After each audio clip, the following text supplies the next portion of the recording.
Welcome to the next episode of our first time playing, and today I really think will be a red letter day for this farm's success. We've been struggling and scrapping for every dollar to buy a baler, and I believe today is the day. But we've got a lot of work to do before we can afford it, so let's get at it.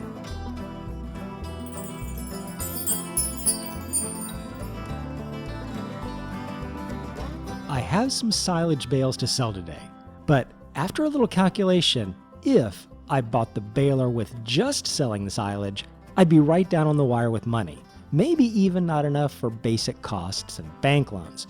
So I'm gonna grab a few more trees just to give a little cushion. I'm gonna cut these trees up a little different this time too. Instead of cutting, then selling them one at a time, I'm gonna try bucking up 3 of them at once, then haul them to the sell point. And to help with that, I rented this fairly inexpensive winch to drag them down to the grass field. I had to do this really because if I cut them and it falls into my canola, I may destroy a good bit of that crop getting it out because crop destruction is on. And when I cut it, if it falls onto my neighbor's crop, the game says I can't start hacking up the tree because it's on their property, and I don't own it. So using the winch to drag the trees down to the grass field from my neighbor's property was really the only way to harvest these trees, at least right now, until I harvest the canola. Fortunately, the crop destruction doesn't apply to grass, so we can use this whole open area anytime we want to process our trees.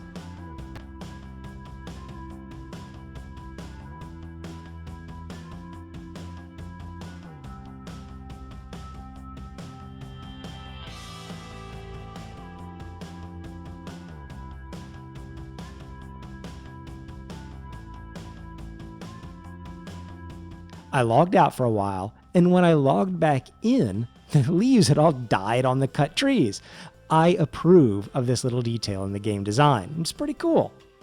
Next step here was to trim off all the little twigs that just disappear and get down to the actual wood to cut and sell.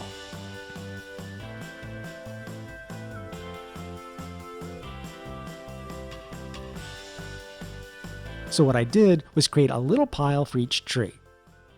The big trunks were just left laying where I cut them into pieces. The tiny branches for each tree got stacked into a pile. And there were a few medium-sized branches that also got tossed together. Now, let's get this wood loaded and sold.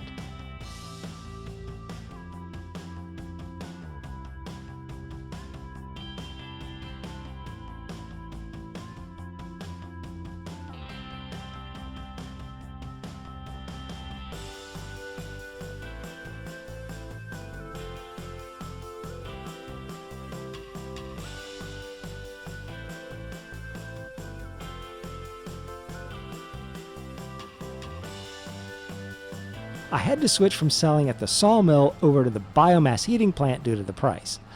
All my selling at the sawmill has driven down the price some, so I could get a slightly better price over at the other facility. Okay, that brings us up to about $84,000. I should be able to get at least $22,000 for the silage bales, so that should give us enough money to buy the silage baler, which costs almost $100,000, and have a little cushion left over. A couple of the bales still have about 1% to go, so let's do a couple things first. Let's put on our pallet fork and clear off a couple of the lettuce pallets to make sure that more can spawn.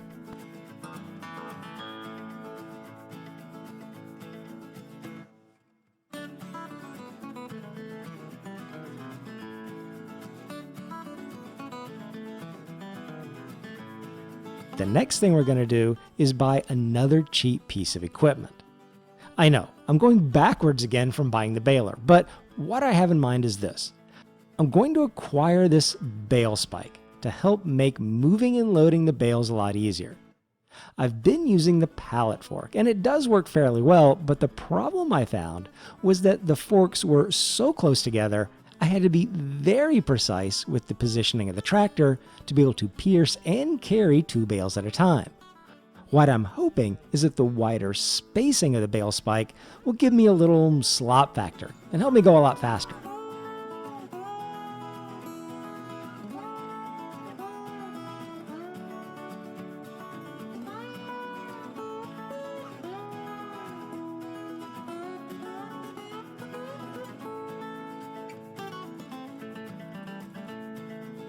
Alright, the verdict on the bale spike is positive.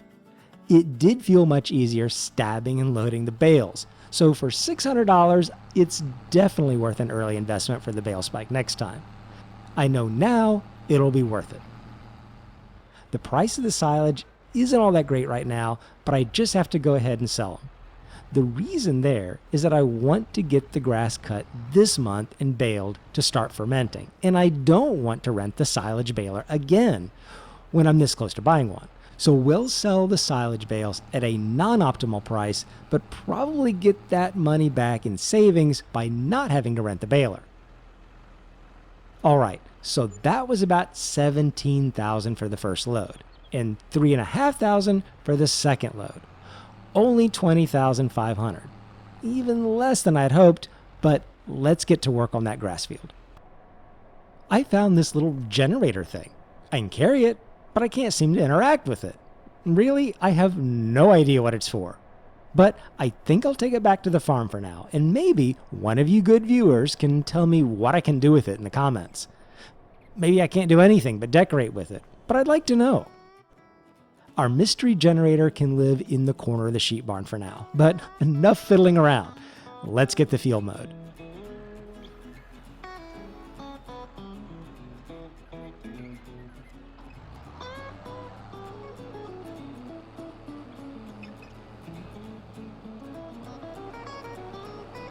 I really do like this mower. It was a good purchase, and it comes with a compatible rear attachment that mows a much wider area and combines it into the same swath with the front part. It's very expensive though, so it's much farther in the future, but at least it's a good upgrade path. But right now, the time has come for us to go purchase our brand new baler. To recap my choice for this particular baler, it's because it does everything I need. I can make silage bales, very important for our cash revenue. I can also change the size of the bale to the largest size and make regular bales. This will let me store and feed grass for the sheep, and even bale up straw from future cereal crops for extra money. The first crop I planted was wheat, and I went through a pretty complicated and expensive process of getting everything baled up and sold. This new baler with its large bales will make it easy, so all around I am super stoked about getting this baler. Using this new baler I now own just hits different. It feels really good, and I was able to drop off one of the largest bales for the sheep. I just can't help but think this baler will be the turning point. I'm probably very wrong, but I'm just on a baler high right now, so I'm saying it. But we can only residualize so long on our new purchase. It's time to get the field rolled to apply back an application of fertilizer.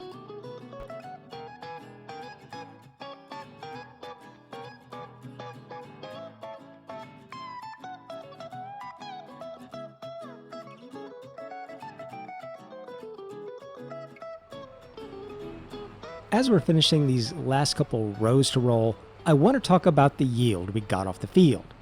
Last time, I said we were going to let the grass go to 3 months before cutting, which is 1 month past the time when it says it's ready to harvest. It looked like if you let it grow a little more, it would get visually taller, which it did, but I questioned if it would give me any more yield. The answer there is that it did. I got 33 silage bales plus 1 grass bale, which is 10 more bales than I got when I cut the grass after only 2 months. Which is about 30% more yield. So it's definitely worth letting the grass grow that 3rd month to get the extra yield. I'll just get a lot more grass for each round of mowing, baling, and rolling. So the only thing left to do today is to go to sleep and wait until July. And tonight, I think I'll sleep with the sheep out in their pen. You can even see our little sheep's breathing as they dream of eating that freshly mowed grass. It's morning here in July, and the first concern I have to deal with is that we have almost no money. I think after the bank takes its loan payment at the end of today, we'll be really close to even afford basic repair costs on the tractor. It is a very frequent and costly repair, particularly because of its age, but also I think repairs are more significant in hard mode. So I'm going to do what I'm able to do and grab a few more trees. But this time, I have an idea. I want to see if I can grab these trees with the log fork and drag them down to the grass field for processing. Well, that's not working very good. I can seem to push the tree, but this may be a bad idea. Yeah, I seem to be stuck in the tree now. Let me get this freed. Okay, time for the more conventional log winch approach. It's pretty cheap to rent, just under $400, and it does cut even further into our limited funds, but it's what we need to do the job. While we have it, I'll go ahead and move several trees and try to make the most of it.